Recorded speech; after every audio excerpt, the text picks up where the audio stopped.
বাল্যবিবাহের আসরে ইউএনওর হানা, বর কারাগারে ভগ্নিপতির জরিমানা।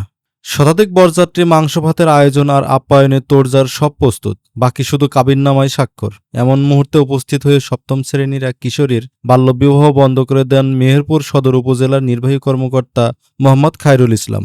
ঘটনাটি ঘটে গতকাল শুক্রবার 12টা 30 মিনিটে সদর উপজেলার মদনাডাঙ্গা গ্রামে। মাত্র 14 বছর বয়সী ওই মেয়েটি স্থানীয় একটি বিদ্যালয়ের সপ্তম শ্রেণীর শিক্ষার্থী। তাকে বিয়ের জন্য পাত্র হিসেবে আনা হয়েছিল একই উপজেলার খোকসা গ্রামের রাহিদুল শেখের ছেলে রাব্বি রাসেলকে।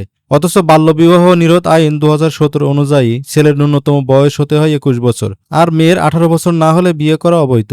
গোপন সূত্রে তথ্য পেয়ে ছদ্মবেশে কনের বাড়িতে উপস্থিত হন ইউএনও খায়রুল ইসলাম। ঘটনাস্থলে গিয়ে তিনি বিয়ের পূর্ণ প্রস্তুতি দেখতে পান। কিছু বরযাত্রী বাড়িতে, বাকিরা ছিলেন মসজিদে জুমার নামাজে।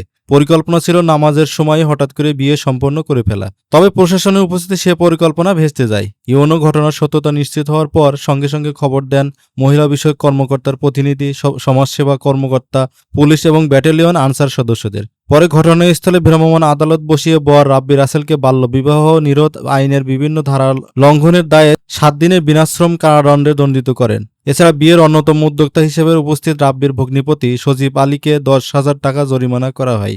এ সময় কনের মা বাবাকে সতর্ক করে লিখিত মুচলেকা নেওয়া হয়েছে।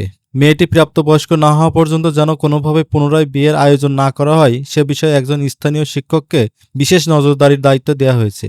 অভিযান শেষে স্থানীয় জনগণকে একত্র করে ইউএনও বাল্যবিবাহের কুফল ও আইনগত পরিণতি সম্পর্কে সচেতন করেন। মেহেরপুর সদর উপজেলার নির্বাহী কর্মকর্তা মোহাম্মদ খায়রুল ইসলাম বলেন, গোপন তথ্যের ভিত্তিতে এই অভিযান চালানো হয়েছে। কৌশলে বিয়ের আয়োজন সম্পন্ন করার চেষ্টা চলছিল। আমরা তাৎক্ষণিকভাবে তা বন্ধ করেছি এবং প্রয়োজনে আইনগত ব্যবস্থা গ্রহণ করেছি। শুধু আইন প্রয়োগই নয়, সমাজে সচেতনতা তৈরি করাও জরুরি।